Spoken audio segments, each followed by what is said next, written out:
Gear Up Booster versus ExitLag. Let's get started.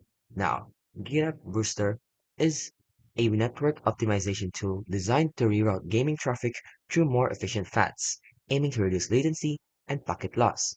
It supports a variety of games and is available on multiple platforms, including PC and mobile devices.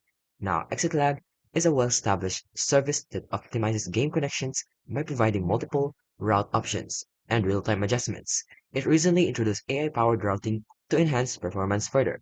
Now let's talk about their pros and cons. Now for Gear Up Booster, it offers effective ping reduction. It also has a user-friendly interface and affordable pricing. Though the downside is, it has inconsistent performance, it has a limited game support, and they have mobile app issues.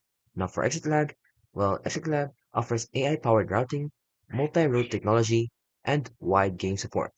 Now for the downside is, it has a higher cost, and there are potential for disconnections. So in conclusion, choose Gear Booster if you're seeking a budget-friendly solution, you play games that are well supported by the booster, and you prefer a straightforward, easy-to-use interface. And then choose ExitLab if you require advanced features like AI-powered routing and multi-route technology. They also play a diverse range of games across different platforms, and you're willing to invest more for potentially better stability and performance.